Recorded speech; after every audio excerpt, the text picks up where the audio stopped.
SplitLine Offroad Podcast. Are you ready to go? GNCC racing! Fans running to the fences, side by side. Forge gets a better line. Oh boy, we got wheel to wheel right here, string. Oh, and Stu Baylor right behind him. Russell gonna try to dive bomb down to the inside. No, can't get the line he wants. Duval is in control.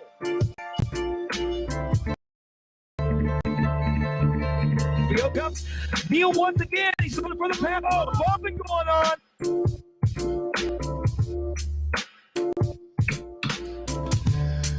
What is going on, everybody? Welcome to the SplitLine Offroad Podcast. As always, I'm your host, Rodney Cooper. With me today, as always, Brady White here, guys. What is up? Episode 93, take 2.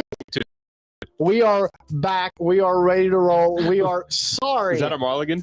That's a mulligan. That's a mulligan. I'm going to be honest, guys. We've done pretty good with this live thing all up until now. So hopefully we got it in sorts now. Oh, my we God. apologize for the technical difficulties. It was, sometimes it was a practice test. It was a practice. Practice. Yes. This is episode 93. We will have Brody Johnson on the line. We will be talking about the Buckwheat 100. We will be talking about some Supercross action. We're not going to lie. Our pride's just a little hurt. That hurt. Just a That little hurt bit. a little bit, guys. We are sorry for the technical difficulties the first time. If you haven't watched the first one, Do I'm not. going to leave it up for just a little bit, but it will be taken down soon. So make sure you go watch it if you want to. So, episode 93, we got our awesome sponsors. That's right. First and foremost, we got to thank Guts Racing.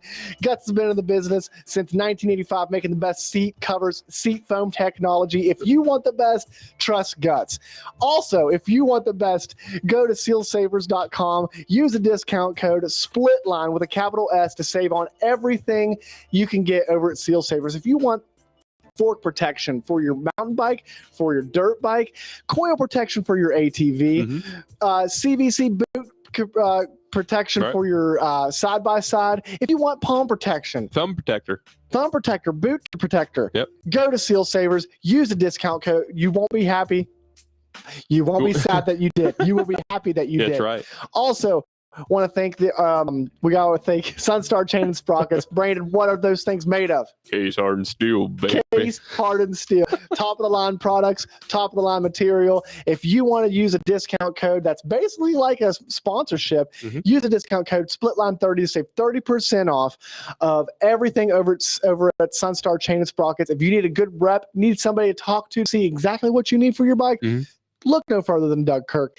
He is the man. He will help you out, and you will be set to put those things to the test at That's the right. GNCC. We also got to thank XC Gear. I'm telling you guys, if you want to save on your arms, if you want to have your handlebars operating correctly for you without any vibration, make sure you put a Mako 360 on those things. You will not be disappointed. You That's can right. put them on your ATV. That's right, I said ATV.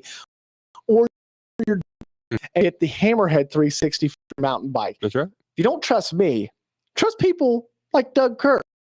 Right. Doug Kirk quality when he sees it. Or just trust Lance at XC Gear. Or, Lance would be a good one to trust too. Trust her.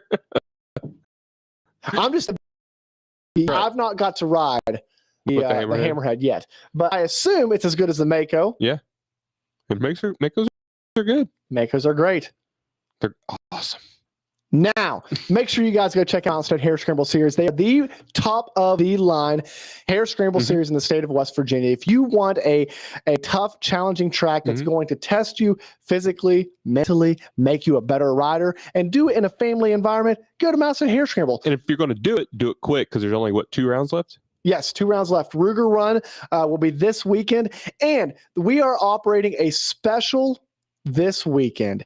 If you want a chance to win a Sunstar Chain and Sprocket set, all you have to do is go to the Mountain State Hair Scramble Series, buy a t-shirt, buy our SplitLine t-shirt. Yeah, say buy a SplitLine t-shirt, Buy not just a t-shirt. Buy a SplitLine t-shirt, take a picture of said SplitLine t-shirt, Right.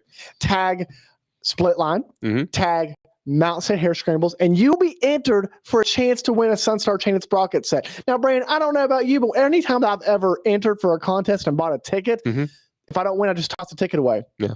This is awesome because you don't have to toss a ticket away because you get an awesome T-shirt. Exactly. Especially if you get muddy or something at the track and you don't want to ride home in the mud, just get a T-shirt, have a chance to win a Sunstar Chain and Sprockets, and ride home dry. Absolutely. Now, let's get into it. This week, we had the Buckwheat 100. Yep. Insane racing. Insane. From start to finish. ATVs was wild. Right. Wild. We had a freight train at the front of the race. I didn't really predict that. I predicted the two-way. That's not what happened. It was a wild race. Bryson Neal came through the pack not once, but twice to win that race and really put himself in a good position to win the championship this He had year. 2 pickles. I got a pickle. Excuse me? He had 2 pickles. Wait, what? Unless y'all Is this a little Rattles reference? Yeah, okay. see? I got it. Oh, shit. Get you going. Yeah, but hey, it was awesome to see Coltrane and Hunter Hart, man, battling up there with those guys. Those two are battling for the third in the championship as well. But that's a tough battle as well. I mean, there's only 10 points separating them, and I forget how many are separating Hunter or Walker and Bryson right now, but 10 or 11. It's not very many. I think it's 11. Yeah. So, yeah, it's going to be. I mean, we're going to have fireworks at Ironman, but the Buckwheat is going to go down as a great race. Yeah. It really is. Oh yeah. Yeah. So unfortunately, we weren't there this weekend. I was planning on being there, but my son killed his first deer Saturday morning, so I was working with him and dealing with that all afternoon. So it was a great day for me, and then I got to watch it on the Racer TV broadcast, which I'm telling you what, it may have been better. That's right, because you got to see a lot on that Racer TV broadcast. Yeah, it was great. You get to watch all the mile markers and most of the mile markers, but most of the pictures and stuff like that. So, and the open field sections were wild. Yeah, I mean, I have never seen somebody like Bryson just like working inside outside all day long, like constantly looking like the fastest guy on the track. Yeah, there was never a doubt. And that's right. He was the fastest guy on the track. Yeah. Yeah, I mean, honestly, this year, when hasn't he been the fastest guy on the track? Yeah. Sometimes I think that might bite him sometimes, but honestly, he's like a man on a mission out there every time he goes lines up. Yeah, absolutely. And over on the bike side, obviously Stu Baylor came back and won his second race of the season. Baylor Heavy got it done. Did not loop it out. No, I was curious about that. I'm like, why didn't you loop? I don't know. But Xc3 is where it's at for tonight. That's right. Brody Johnson will be on the line here in just a minute. Took home the Xc3 Championship. That's a fun class to watch, is it not? Mm-hmm. You know when they're coming. Oh, yeah. You know when they're coming. Everybody loves that sweet sound. Yep, absolutely. So I'm excited to talk to him. He had a great season this year. So it's exciting to talk to him about that championship and to see what really what does he face during the championship? Yeah, I'm also curious to learn more about him. I don't know too much about him, so it's always fun to hear from an up and coming guy. I thought you were a professional, Brandon. I'm going to pull one out of the Mathis playbook. I don't care about amateur racing. Isn't that considered a pro class? Well, now it is. I don't know how long he's been in pro class. No, I'm joking. he only won 8 races this year. Well, that's all. There's only he was solid fantasy pick all year. There's only like 40 freaking Steve classes. Mathis, I tell you. There's only like 40 freaking A classes out there. I mean, what do you expect? Then you go in the Xc2, 1, 4, 5. I don't know. Women's. I mean, what do you want me to know them all? Yes. Yes. At least Xc1, 2, 3. And then you expect me to know Supercross, Motocross, World Supercross. I mean, I'm getting underpaid here. I feel like you're complaining a lot right now. Brandon's just joking. No, yeah, but Brody rides for Magnum One Motorsports. Magnum One is having a fantastic season. They already locked up the Xc1 bike championship. They have a chance to win ATV championship, and they just locked up the Xc3. Well, that's insane. So what a stellar season, right? So like pretty much all they're missing is a woman's racing, a woman's rider, and an Xc2 guy. Yep. Just an Xc2 ATV guy. Yeah. Well, I mean, they'd have to. Huh? See, that's one thing I was going to get into. We'll get into it after this, real quick before we'll get Brody on, because I know it's time sensitive. We're running late with him, but put a pin in that. We're going to come back to the team stuff. I got something to talk about. Okay. Is this like a bone to pick? Not really. Just something I'd like to see. Something like you'd like to get off your chest? Not really off my chest. I mean, it's not killing me, but it's a good conversation. Okay. I just want to get your opinion. Okay. Yeah. I like that you value my opinion. Mm-hmm. Just to make conversation with you. So we're going to go ahead and get Brody on the line, talk to him about the Xc3 Championship. Yep.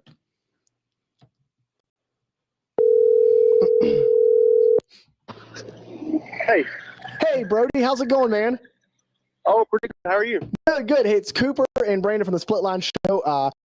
Hey, appreciate you tonight, man. Yeah, man. Yeah, no problem. I appreciate you to come on and talk with you guys. Yeah, All right. absolutely. Yeah. Man. First, man, congratulations on the season this year. You did a great job. I believe you won 8 races. Just a year in the books for you. Oh, yeah, it was a great year there. We made that back class. It's about, I don't know, around probably sometime late in the winter, and thought it turned out to be a really good season there. We had a couple problems out of our control at rounds 2 and 3, but luckily we get 2 drops in the 8th class, and so, but I was able out of that hole and glad able to get it done with 1 round to go. That takes a lot of pressure off. You never would come down to the last round. Yeah, absolutely. So you did get drops. I wasn't sure if your class got drops or not. Yeah, we actually get 2, luckily. So I think I was actually able to just get the points lead with no drops on line at the last round. Mm-hmm. But Okay. If I had another bad race or something, it would we were so close. I couldn't have a bad race. So Right. luckily I was able to seal the deal 1 round to go. Right. So was this your first year like running pro, or did you go from XC2 to XC3? Actually, so in 2020, I won the amateur championship, and I was able to actually lock it up, I guess, at round 11. And then we was at Ironman for round 12 that year. And I went to XC2 there on the Honda when I rode for Honda. Mm-hmm. I actually had broke my leg then, and so that set me off for 2022 or 2021, and actually ended up, I guess I raced the last 4 GCs in 2021 in XC2, but I never had any good results. I was just out there pretty much just getting time on the bike. So, but and then this year with the XC3, so I guess it wasn't really my first races in pro, but pretty much I guess you could say the full year. Your first full year in pro. We'll go with that. Yeah, for sure. Yeah, that's interesting. That's pretty cool to hear. So, what do you think it was easier since you got the ride to 250, right? So do you think it was easier to go to that 125 instead of going right to the 250? Especially definitely coming off a broken leg and having time off. I mean, obviously that XC2 class, they're obviously on another level there. Mm-hmm. The top 5, even just top 10. One mistake, you can go from 5th to 10th in one lap. So that was definitely helped out a lot. And just for XC2 next year, so I imagine that's where we'll be going. So, and just to get back into the flow of things, I was actually off a good 6-8 months with my leg, and wasn't really sure of how much would be coming into this year. And so that was one of the reasons why I was able to make the decision to go to XC3, mm-hmm. It was still a step forward, but just not quite to the XC2 yet. So, but hopefully we've done enough and we can be prepared for that next year. That's awesome. So what led you to Magna One? That team, before you came on, we were talking about how Magna One is having such a stellar year. They've already wrapped up the XC1 championship and the XC3 championship, and now they're have a very, very good opportunity to have the XC1 ATV championship up this year. As a team, you guys have just been killing it this year. Yeah, for sure. I mean, Chris, he's been running an awesome team this year, and even last year, even though I didn't get to ride for him much last year, just staying behind you the whole time, just even time on the bike. But I guess it kind of originated with I was that's when Tim was still at Husky. I was talking to him some about some support, just like a support ride or whatever. And then he actually led me to Magna One, so I was able to get a hold of Chris, and I was able to get with him. So it couldn't have worked out any better there. And with the year he's had this year, and even last year with Jordan had some really good rides last year, and then this year the whole team's been on another level, and so it couldn't have gone any better. And hopefully Bryson will be able to wrap his championship up next year. I don't know if that's ever been done, to have an XC1 Pro and Pro ATV and motorcycle done off of the same team, especially in the same year. Yeah, I really don't think so. That would be pretty cool. Yeah, it would be. It would be awesome. Man, I don't even think that's definitely not been done, because when's the last time that a Yamaha has won the bike championship, Brandon? Do you know? No, I don't know. It's been I mean, the ATVs have been dominant by Yamaha as of late, with Club and everybody. The KTM has dominated the bike side. Right. So, but I mean, it is crazy, man, that this team has been able to do this on both sides. And, especially as what you would consider technically a satellite team. But I mean, right, we can throw technically out the window. They're a force to be reckoned with. Yeah, for sure. He's put together a great team. With even with Chase there, and in the A class, he's been running really well at the National Enduros and even well at the GNCCs. And I believe he's pretty close with both series, and even with Braden there and the youth. I think we're all close to championship runs this year. So maybe we'll even be able to get a. Yeah. So with you wrapping this championship up in XC3, what's this look like for you next year? Are you going to XC2? Right at 250, or have you had a chance to talk to him? Or are you going to stay with Magna One? What's all that looking like for you? Yeah, I mean, obviously, like the main goal is to get to XC2, and this year was just the main goal this year was just to do the best we could and rebuild what we had going in 2020 before I got injured, and push that. And so, I mean, the main goal obviously is to get to. So we'll be next year. So we have a good off season and a good winter to come out swinging for XC2. With that class, so that'll be a tough class. So we definitely have to put together a good winter, and yeah, definitely looking like we're going to be on the Husky again. So with Chris, so great. Look more forward to it. That's awesome. Man. That's awesome. That's awesome. And like you just mentioned, that class, man, that's always a wild class. There's always a lot of fast riders in that class, and it's always a fun class.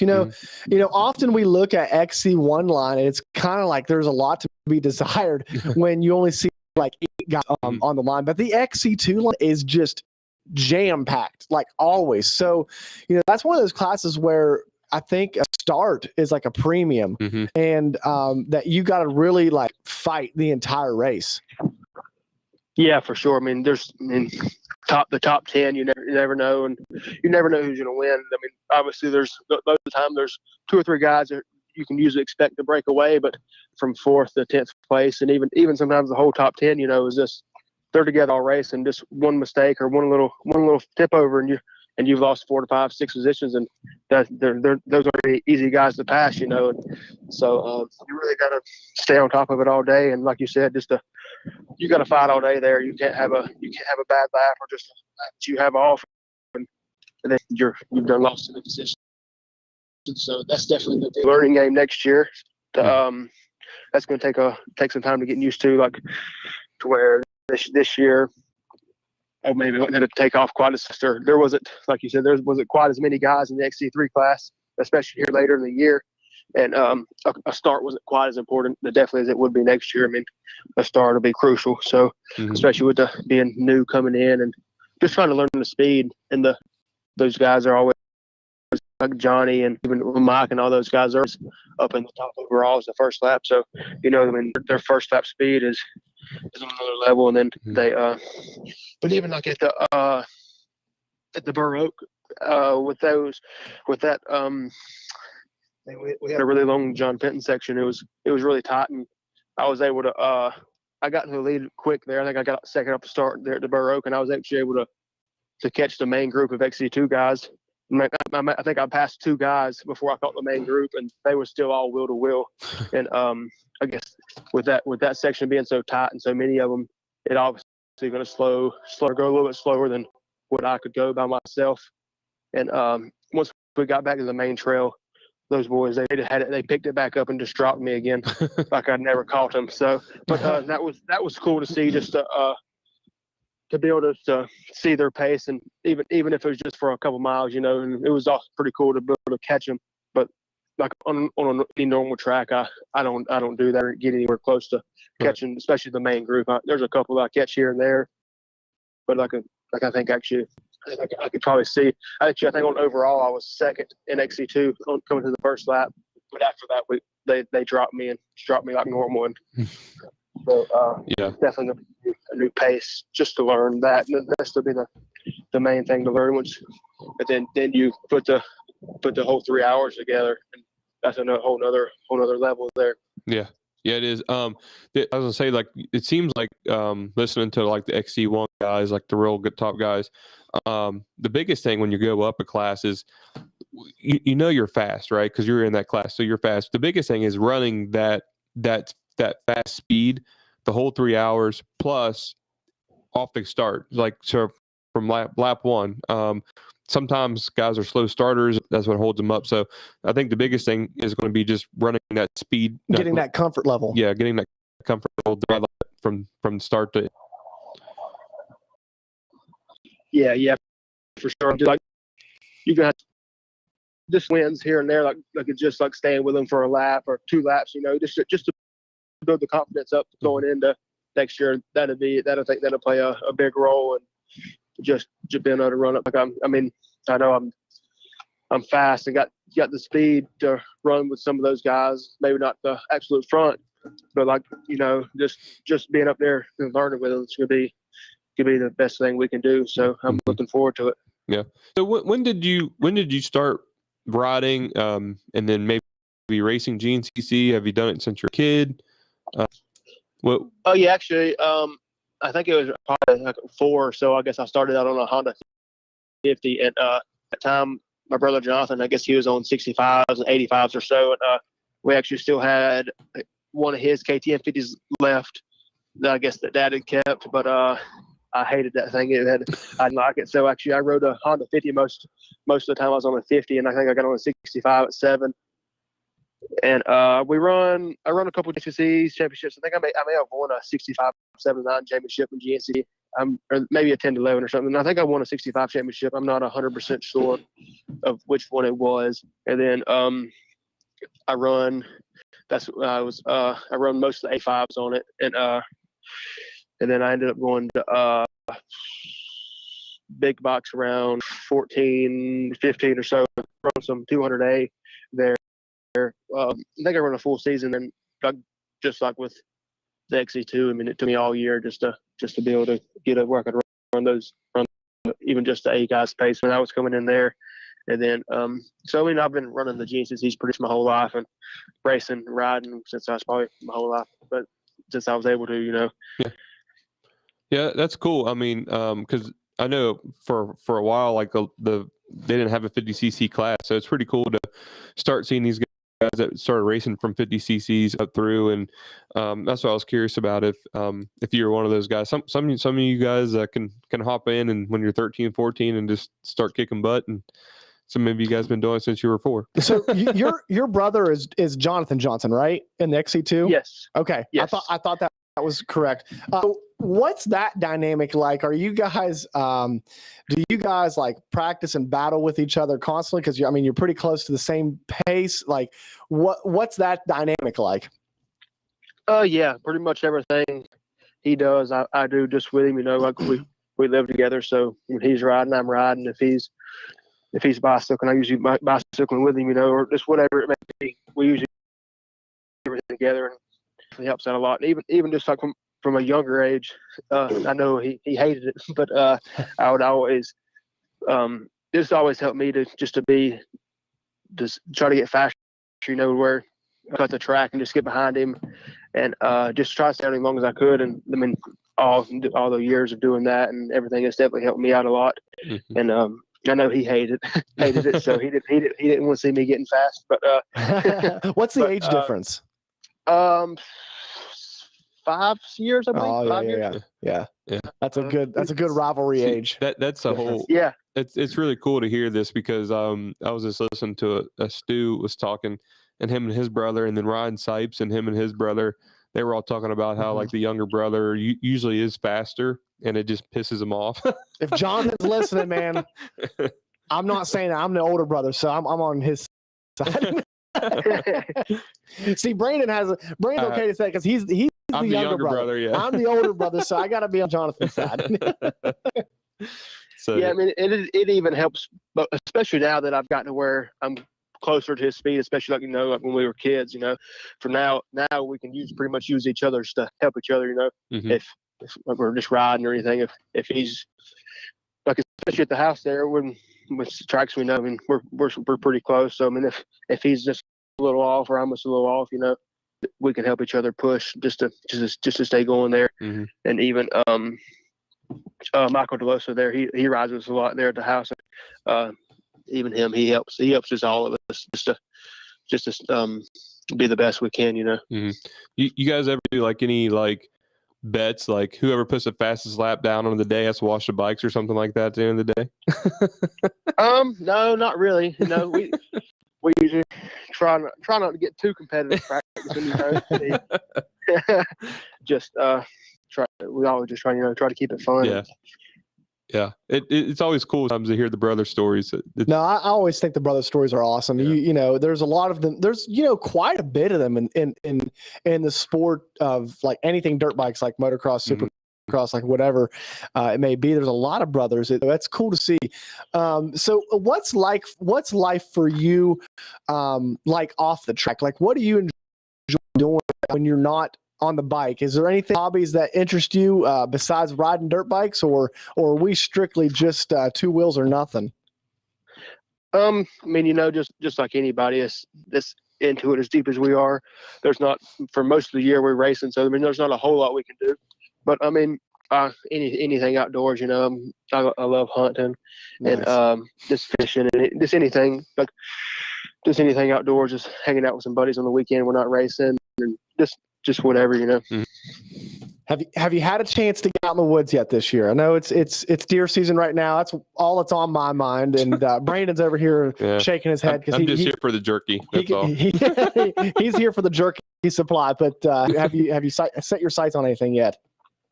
Yeah, actually, I'm still in my camouflage now. I was actually just got done hunting. So nice. How did it go this evening?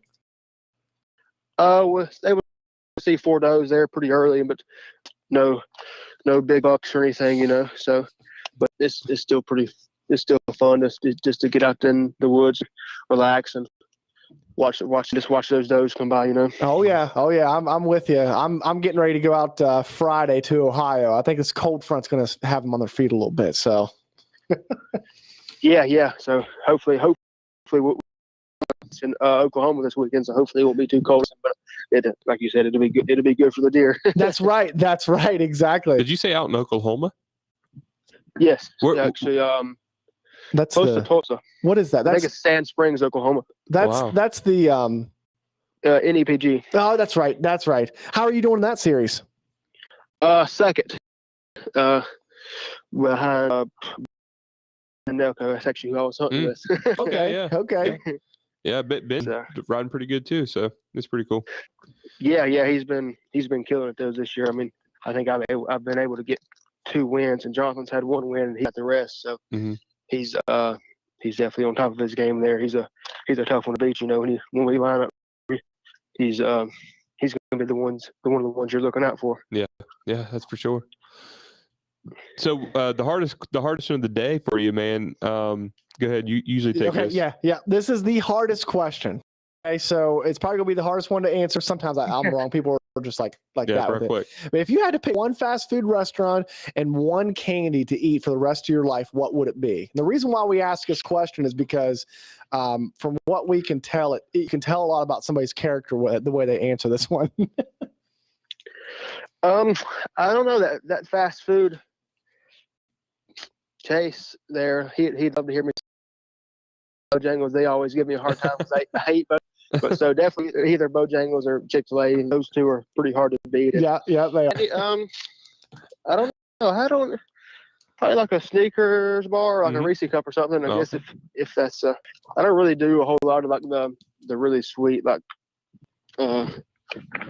candies like the gummy candies. Yeah. I don't do a lot of those gummy stuff. I'm like rather have like a Snickers bar, like a Reese cup or something. Mm-hmm. Snickers bars, pure chocolate, baby. Some chocolate and some peanut butter. That's right. So, well, Brody, man, again, congratulations on the season. Hey, last question: are you going to be still riding the 2-stroke for the final round? That hasn't been decided yet. I know. Okay. So we may go to Xc2. We may be in Xc3. We still haven't decided yet. So I don't know. We'll have to see. I know some of the guys have been wanting me to go to Xc2 just to see how we do. But hey, that's usually Xc2. Yeah, that usually seems to be the race where people get to play around a little bit with the classes they race. So and the track's probably pretty nice for it too. A little open, a little bit more faster, where it's not so tight and technical. Yeah. That's a track I enjoy a lot. Is here in the recent years. It's got to where the weather just hasn't been good. Like last year wasn't much of a racetrack. It was just a lake. Did you finish last year? Did you finish? No, I did not. I actually made it almost a full lap, and actually I sucked some water. So, but I mean, there's a lot of you. Trust me. Survival. the fact that anybody finished is wild. Yeah. Yeah, no, even like at the race, as the race went on, it seemed to like just from pictures and stuff, some of the creeks and stuff, there was almost up to seat height. I don't see how any of them was making it. Right. No, I remember. Hopefully we don't have anything like that again. No doubt. I remember like during the race, we were watching on Racer TV because we're from West Virginia, so we did not make that trip last year, but we were watching it on Racer TV, and I remember all they were talking about was Ashburn loves the mud. Jordan loves the mud, so he should be good. Like 10 minutes later, Jordan pulls in, and he was like, "Nobody's going to finish this race." And then Dad Duvall and Josh Strang just. I think me and him got back to the pits around the same time that day. I don't know if you could call that a mud race. Right. That's a lake race. Yeah, no kidding. I was actually really surprised. I didn't think it rained as much as it did, and then we went to the start line. There was nothing but the start line, a pond, and a river running across it. And I knew that'd be a survival. Well, there's no drainage out there. It's just all flat except for right there around Ironman itself. So. Yeah, for sure. And even with those rivers and creeks we crossed, the water did drain. It drains right to there. You know how that goes. Oh yeah, exactly. So, well, hey Brody, man, we appreciate your time tonight. Again, thank you for coming on, and looking forward to seeing what you do at Ironman and into the next season. So, yeah, man, congratulations, championship again, and we appreciate you being on tonight. Yeah, I appreciate it. Thanks for having me on. No problem, man. All right, man. We'll talk to you down the road. Yep. All right, Brody Johnson. Man, he was a good interview. Yeah, it was good. It's always cool to hear so the up and coming guy coming up and getting some some backstory on him. Yep, absolutely. And the Xc3 class is a highly competitive class as well. And I really think that he seems like he has high spirits and like, I mean, obviously he has high spirits, he just won the championship, but he seems like he has a lot of confidence going into the Xc2, whether that be next or the right. I think that he's got a lot of chance to get in there and really make the boys. Yeah, and the big, I know we were messing around with the thing, but honestly, his brother, he sees his brother what he's going through, what his training's like, where he's at, and then he can kind of base himself off of that and judge like, okay, well, this is what he's doing, this is working. Well, this didn't work for him, so let's not do that. You know what I mean? So that right there is like a cheat sheet for younger brothers, and that's why the younger brothers is usually a little bit more faster than the older brother. Yeah, the older brother had to pave the way, and the younger brother gets to see all, like you said, little cheat sheets. Cheat sheets. It's pretty cool. Always like that the brother talk. It's really neat. Yeah, I mean, and Jonathan, I mean, he's had some flashes of a really good season this year as well. Mm-hmm. I mean, he finished on the podium just at the Burr Oak. Mm-hmm. So I mean, his brother's got some speed for sure. And like you said, that class, It's stacked. You Man. know, it's stacked. There's It's a lot. I mean, there's been as many as 26 people on that line Right. before. So Yeah, that's an awesome number. It's if really we cool. could only get some of them to move up to XC1. Yeah, it's like they all want that champion before they go. You know, you know, it's hard. Which I understand. You want to win that I know, class. it's just tough seeing like 7 guys on the front row. Yeah, well, I know, but like think about it. Like, so if they don't get the XC2 and they go to XC1 and don't get that, and then they're like, man, I get no championship. I don't get nothing. Yeah, Like, everybody gets a championship, Brandon. Yeah, you know. Everybody gets a championship. You know how us races are. We'll drop down and run C class until we win it. Well, I mean, yeah. I don't remember doing You that. don't remember doing it? No. No. Okay. All right. So we want to talk about now. Let's talk a little bit about the Supercross that we saw this weekend. Yeah, let's talk about that. The World Supercross, dude, sucks to see Chad Reed go down. Sucks to see Josh Grant go down. Those guys were riding pretty good. Does Tomac win 4 championships in 1 year? That's the only thing I care about. The man is on a heck of a year, a record. How do you win 4 championships in a year is beyond me. He's got one more race, and I think he has to do is beat Ken Roxon and Vince Freeze. Yeah. And Kenny might give him a run for money, but the way Tomac's been riding, man, I think Kenny's on vacation, so yeah, I don't know. Kenny's is a whole other story. When's the straight rhythm? Did it happen? I think it happened this weekend. It's either this weekend or I think it might be coming this weekend. Yeah. This coming weekend. That'll be interesting to watch. I think you can pick it up and watch it on.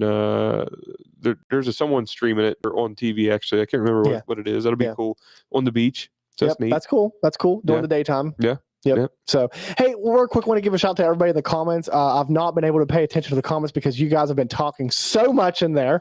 Doug Kirk, 867 Diesel over on YouTube. Who is that? Who's 8 Diesel on YouTube? I'm not sure. Walker Taylor, dude. Appreciate you coming on and watching the show. Yep. Walker was in here a few months ago. Mm-hmm. Zachary Hillard, appreciate you coming in and watching the show with us, buddy. Devin Masters. Devin's got a championship on the line this weekend for the NEXC. Heck yeah. So overall championship. Heck yeah, man. Pro championship. So Devin's actually going to be coming in studio next week. Okay. We were gonna try to get him in this week, but he wasn't able to. I got you. Something about helping moving jet skis or something. I mean, get your priorities straight. He's getting ready for Iron Man. That's right.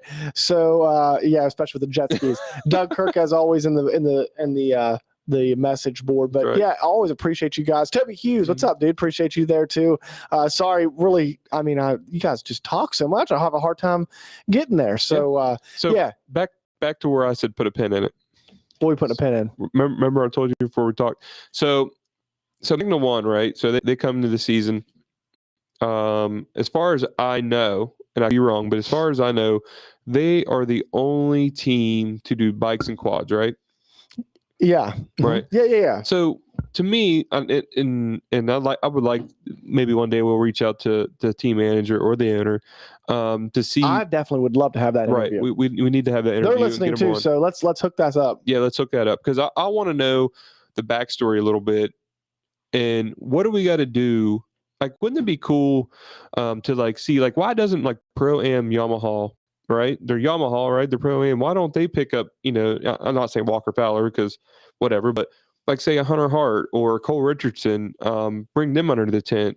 They obviously have Yamaha factory support probably. Mm-hmm. Why not bring another quad guy under, I think it would be pretty cool to see a lot more of these sub-satellite teams to start bringing. I know KTM can't do it unless they would run an old KTM model bike or quad or whatever and to do it. But you know what I mean? Like like these teams to bring these quad guys in, like at least the top 5 guys, right? Yeah, no, I agree. Doug says the Phoenix Racing team does it as well, but on who? I'm trying to think who rides for Phoenix. Motocross. Yeah, Motocross used to, but not anymore. I don't think, right? Yeah. Wait. Oh, wait, no, that's right. Joel runs for Phoenix, but I don't know any. Right. I don't know any of the XC guys. Do they have any XC guys racing Phoenix Honda? I could be wrong, but GNCC, Devin, are you sure about that? Grayson Eller, that's right. Okay. Yeah. That's right. Okay. Yeah. So I mean, more teams like that. I think, especially for the quad side of the sport, Man, I really think they should reach out and maybe bring in one guy, just one, just No, I agree. know. I agree. Like it should be mandatory. it should, just to do it. I think Can you imagine factory KTM having a KTM rider on the team? right.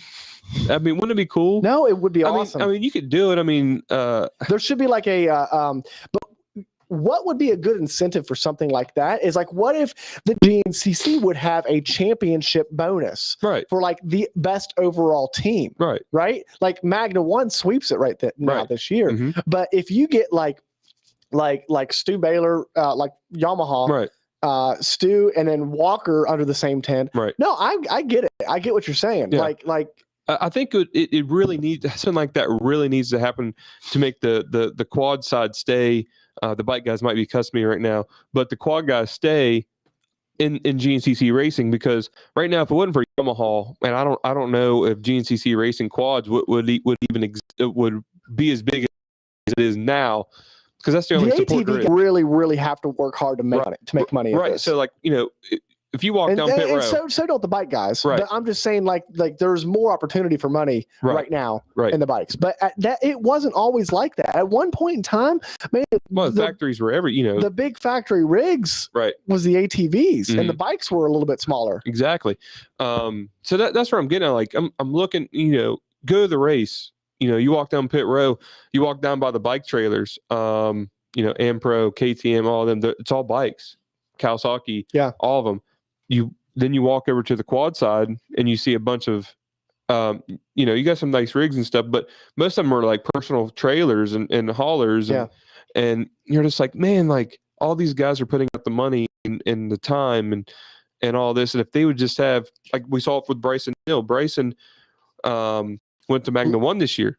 Yeah. And it helped take everything away. And I'm not saying this is why he won the championship this year. No, I don't think so. Well, is in the position he is in, all right, to win this championship this year. I'm not saying it's all Magna 1, but I guarantee you it's a huge help. Yeah. And I see like Cole Richardson and Hunter Hart and other guys that are in there, John Glauda Jr., I'm sure, and Devin Feehan, those guys could really use some support and get the speed, and so they don't have to worry about working on their bike or taking care of all this stuff. They can go and do their motos and train and just like a regular other racer. I'm pretty sure Devin will be done after Ironman. Well, we'll have to talk to him about that. Yeah. Never say never. Well, I do know that Devin's found he has a new passion when it comes to riding mountain bikes, racing. It's kind of like a road bike race, but from what I saw, it was like a road bike race, but on gravel.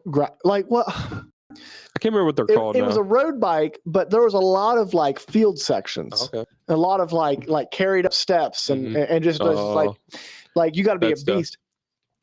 Anywho. Anytime I've seen Devin post about it, I've seen him post like the videos and the pictures, but then a picture of him at the top of the podium. I've never seen him not win.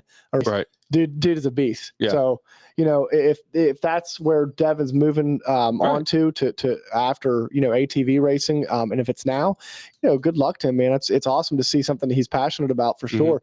But I would like to have him on here and see, where his head's at, where he's going. And because I think that like that's a heck of a feat to jump into a new sport like that and just start clicking it off quickly. Right. Maybe see him line up on an EMTB at a GNCC and maybe go try to get that championship. Who knows? But back to my thing. I mean, what do you think what do you think would have to happen for those teams to start bringing in? I mean, obviously, I think the answer is money. It's always money. Money in the right places at the right time. It will move the needle somewhere. And I think that you would have to see something, like I said, a manufacturer's championship, with a bonus on the line. Right. Either that, or it has to. We all know it has to be like a sub-satellite team, because obviously, like I said, KTM and Team Husky and Cowie can't bring a Yamaha underneath of their tent. I'm not that dumb, but like a team like Magna 1, and Phoenix Honda and all that, they have the willing, they can kind of play around with it, and they have they ride Huskies, but then they're also able to bring a Yamaha under the tent for Brace, and Phoenix Honda can do Yamahas for Grayson Aller and all that. The only problem about that is like if you do a manufacturer's championship like that, or not a manufacturer but a team championship like that, Right. then you are eliminating your KTMs and your factory Yamaha and your factory Honda rigs. Well, I mean, maybe they should start making Bull again. Yeah, no doubt. Maybe they'll drive it. Who knows, man? Yeah. Like, we got to come up with something, right? Because I know when I was a kid, just going to the nationals and everywhere, like, man, I remember going to High Point on ATV motocross day and walk down through, and you just see factory rigs, Honda, Yamaha, seen KTM, seen Can-Am, seen it all, man. Cannondale, you know what I mean? Like, all these. Every once in a while, you'll see a Cannondale out there. Yeah. I think there's a guy that actually runs. I can't remember his name. Actually runs the GNCC on a Cannondale. Every race. So. Did you see that? Speaking of switching support, did you see where Brandon Hogue went to Yamaha? Yeah, that's a big topic. Yeah, I don't know. I'd like to talk to Brandon at some point in time. Maybe dabble a little bit into the MX side, because we've done before. We've had some guys on the show before, but Brett Music, I'm not sure what he's doing with his team next year, but I know that him and Brandon had a great season this past season. But there was Hondas are tough right now, man, especially when you're facing up against a new bike every year, and you are trying to run a bike that is from 2007 to compete against a bike that is from 2022. It's tough. It's hard to do. It's especially because like right now, even like these parts are, I mean, look at our buddy Mike up there in Morgantown. Like, he's redoing carbs for Hondas like constantly. Right. And it's like, I mean, at some point, something has to happen, right? Well, exactly. That's what I'm saying. Like, that's where my thought process is with all this. Like, we gotta force the hand. Like, we got to. If we don't, man, it's just one of those things that, I mean, like I said, like we always say, hats off to Yamaha, but Walker Taylor said Music isn't doing a big team next year, which could be very, positive. I know that when they first initially talked about the team and built it up, Brett was looking more for I think it was a 1 year trial run, and he was needing some write-offs for his business, and obviously he knows what he's doing. Right. He put together a heck of a team. Oh yeah, he almost won Daytona Supercross. Almost won the Daytona Supercross. I believe they got third in the points. They got the team of the year. Throughout the standings as far as, because I'm pretty sure Brett won his championship. Right. His dad probably won his championship. His dad's a beast. Right. Oh yeah, CD, man. CD's tough. Yeah. So I mean, it's cool to see that, and but the bad thing is about it is like they had one of the top 3 riders in the world on an ATV, and I guarantee you they lost money. Oh yeah. I mean, that's where it comes down. Yeah, probably a lot. Yeah, that's where the factory, Yamaha or Honda, needs to be popping some money into these teams. But that's what I said. I like to get the team manager or the owner of Magna One on here, talk a little bit about that on that side of it, just so I guess just to hear. I know they don't have to say their exact numbers, whatever, but just to see what it's going to what would it take for this to happen. No, I agree with you. And Walker Taylor's throwing out some pretty good questions. He says, why doesn't Ampro Yamaha? Right. I said, why don't they do it? You're right. The ATV community is a huge part of the GNCC that we need to really make sure doesn't go away. Right. I mean, think about it. I know it doesn't sound like a lot, but dude, it's what, 600-700 riders on Saturday? Oh, if easy. Not more. Easy. If not more. Easy. And you're not even including the youth. No. That's what I'm saying. So I mean, upwards to 1,000 riders for series. If I'm GNCC, the way the tracks develop themselves, I mean, it's big. And like I said, the bike guys are probably like, oh my god, just shut up about it. But you know what I mean. But some of those guys we got a lot of quad guys on here. Though. Devin Master said that his Suzuki is getting tough to keep together at this point, and I agree. I mean, I understand, Devin. I mean, Hey, When's Devin, the last you year? got an E-start on that quad, Devin? Because I think a lot of dirt he bike does. guys, He does. a lot of dirt bike guys are wishing for an He E-start. does. He actually helped me. He actually, after I got tired of kicking my Honda, came over and helped me kick the Honda. So I know he has an E-start. But Devin, when's the last year the Suzuki made a bike? Illegal. I think it's 09. 09? I think. I mean, could be wrong, Devin.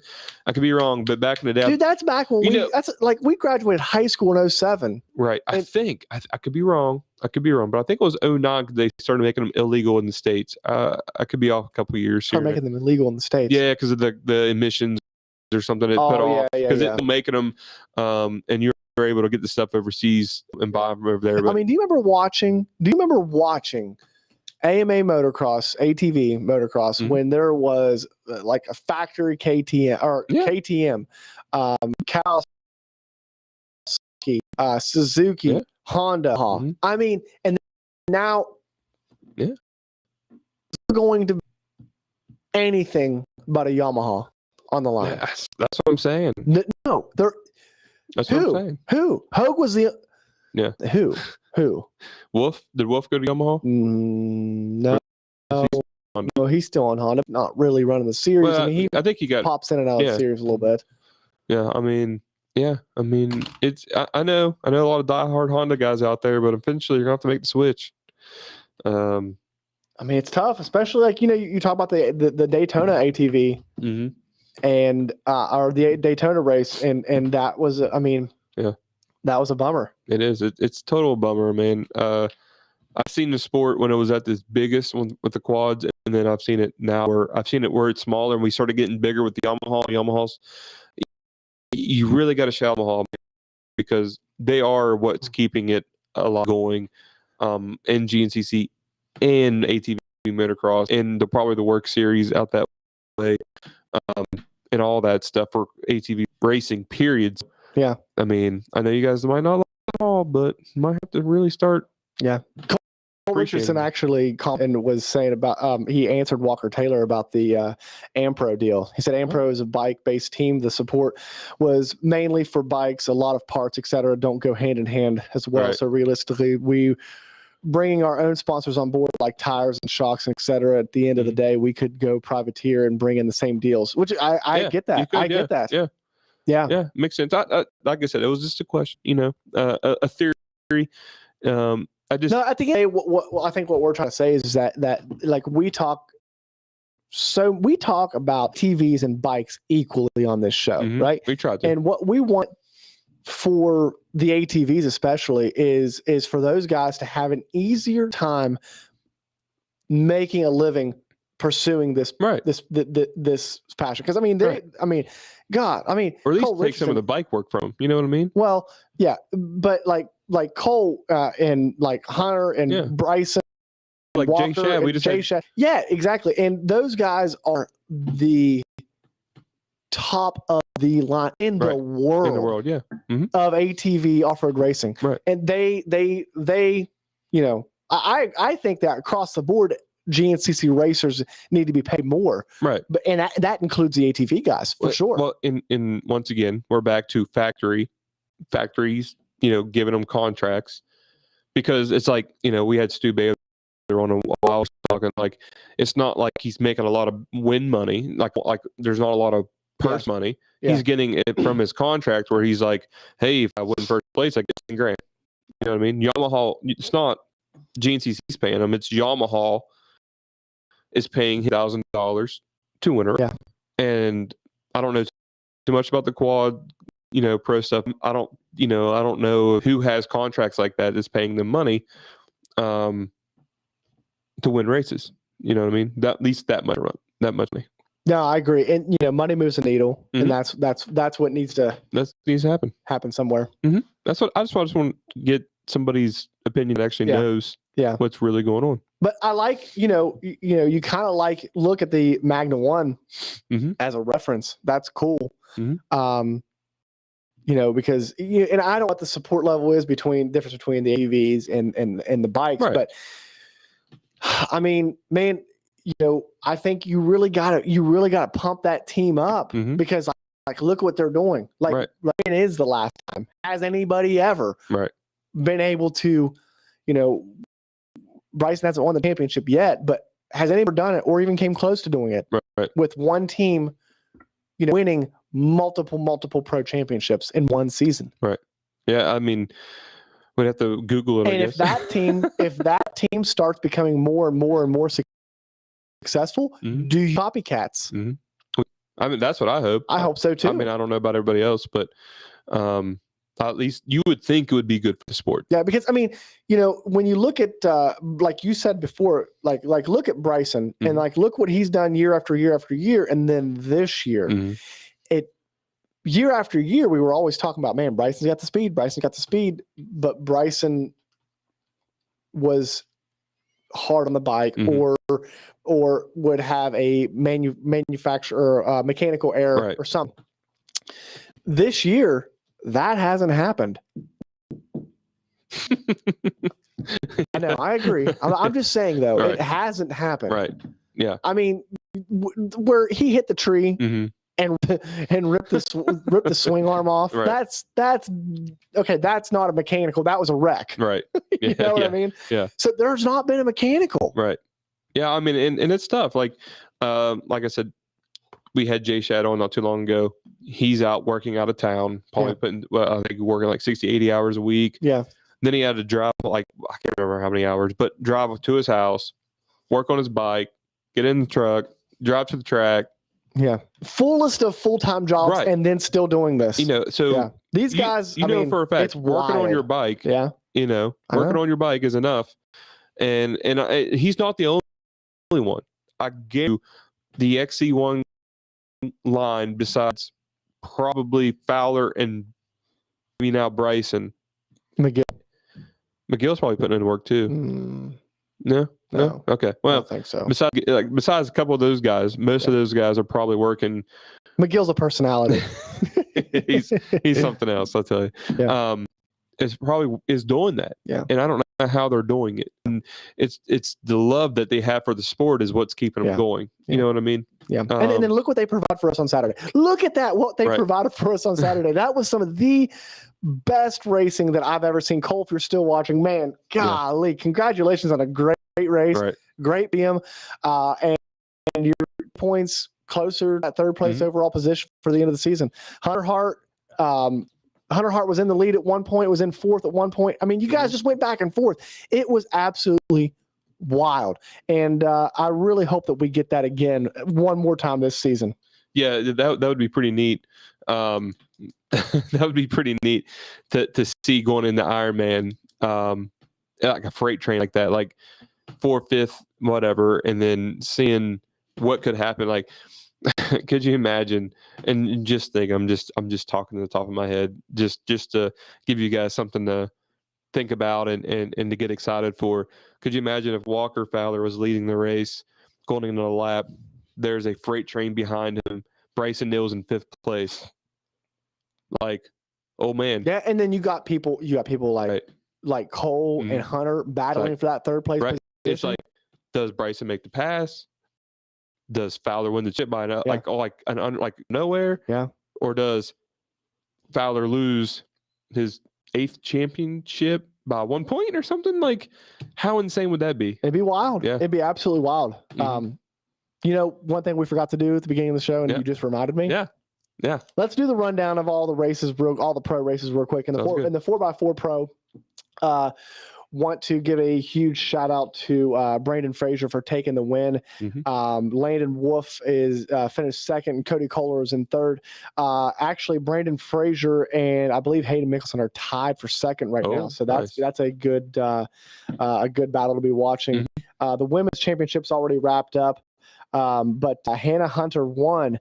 And I'm wondering, did she do it on a 250? That's what I'm wondering. I don't know. I don't know either. I didn't see any pictures that I saw, but we'll see. We'll have to ask. I would look them up. Does anybody know if Hannah Hunter won the women's class on the 250? Because she was saying that she was going to ride the 250.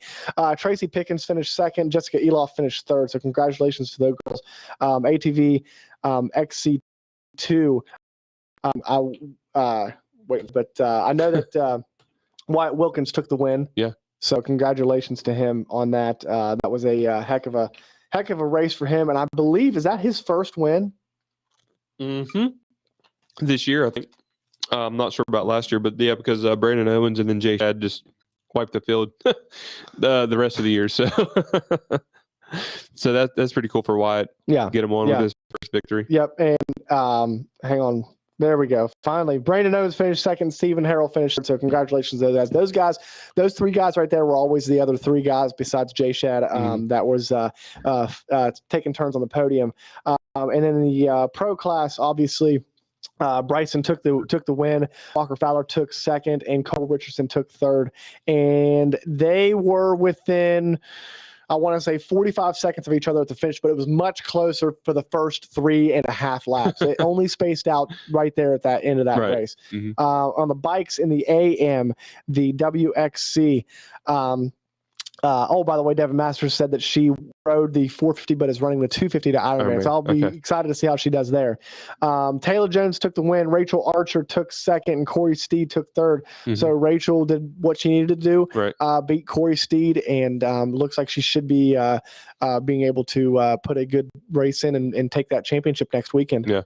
And then in the PM class, in the Xc3 class, we're going to the Xc3 class today. Toby Cleveland took the win. Dakota, is this the right? Oh, yeah. Dakota Devery and Max Ferrandez took third. So congratulations to those boys.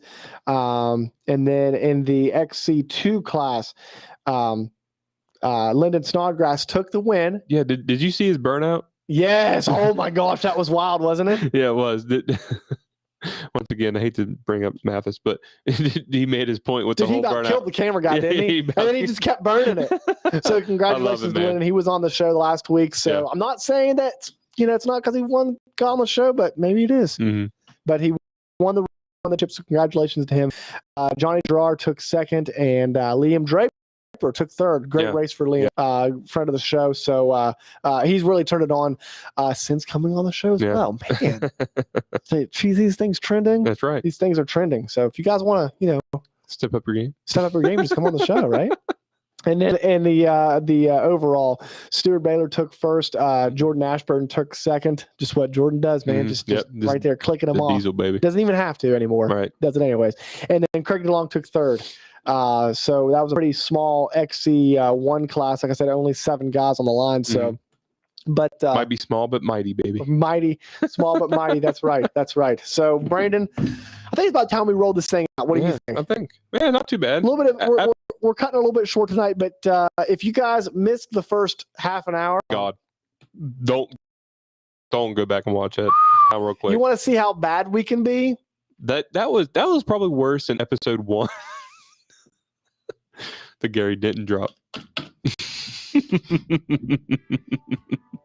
Yep. Take us out, Brandon. Let's take us out, man.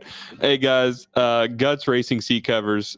First off, before I go into this, please support these, all these sponsors right here. Support these guys. These guys are the reason why we are doing this thing. Support the people that support us to do this in our sport that we love so much. All right, so let's go. Guts Racing, best there is. Peace out, Zachary. Yeah, peace out, guys. Man, you can't leave yet. What's up? Anyways, he's gonna listen to the outro, then he's gonna go. Okay, cool. Greg's Ultimate Trick Seats is what Guts stands for, guys. If you didn't know that, Thad Duvall, Joel Hetrick, Craig DeLong, all those guys, they all run them. I'm pretty sure I saw Devin Masters. I'm pretty sure I saw one. Rodney Cooper, John Glada Jr. have one. Yep, he did. That's awesome. Trust those guys. That's what they run. Get one if you don't want to get last. Seal Savers, dude. If you guys aren't running Seal Savers, what is wrong with you? If you're not a pro and your shocks are not being torn down by your mechanic every single weekend, why are you not running Seal Savers, bro? Like, you need to get smart. Get smart and get some Seal Savers. Yeah. You can even get even smarter and save 25% off by using the code SplitLine, capital S. Capital S. And that's it, right? Yep, that's it. 25%. That's right. Hey, Doug, real quick, I want to correct myself. Why it won 4 last year and 1 in 2020? That's why I said this year. Yeah, that Brandon said this year. I didn't mean to. I meant to say this year. My bad. Yeah. So we know. Jeez, Doug. No, I'm joking. Speaking of Doug, Sunstar Chain and Sprockets, baby, they are the best. If you want reliability, if you want to be a champion, or if you just like to ride dirt bikes or quads, get yourself some chain and sprockets, which are made with what? Case hardened freaking steel. The best there is, guys. Best in the business. XC gear. You can also get them made by aluminum, but not for the GNCC races. Not recommended. Do not try that at home. XC gear, guys. If you want to pick up the pace at the end of the race when you're not fatigued and go faster, get yourself a Mako 360 quad or bike. Doesn't matter. Any type. I thought you were going into a rhyme there. No, heck no. I ain't no rhymer. Guys, get yourself one. There is. If you have a mountain bike and you enjoy your Mako 360, you're like, man, I wish I would have these on the mountain bike. Guess what? They make one. It's called the Hammerhead. Get it now. Lance over there, guys. If you have any questions, hit him up. He's awesome to deal with. And We're going to test all that stuff out at Brandon. Mountain State Hair Scrambles. There's 2 this year, guys. Ruger Run this weekend. That's right. And don't forget, if you go there, get a shirt. Get a shirt. Buy a T-shirt. Buy one. Take a picture. Tag us. Tag Mountain State Hair Scrambles, and you will get a chance to win a free Sunstar Chain and Sprocket kit. That's right. That's all right. I gotta say. I mean, we'll that's be making awesome. a post about it later. The guys over at the Mountain State Hair Scramble series will be sharing that post, Right. and that's all I gotta say, Brandon. That's all you got to say. Is that episode 93? We're out, please. Peace. With me, I know you want to see a hunting, fishing, and loving every day.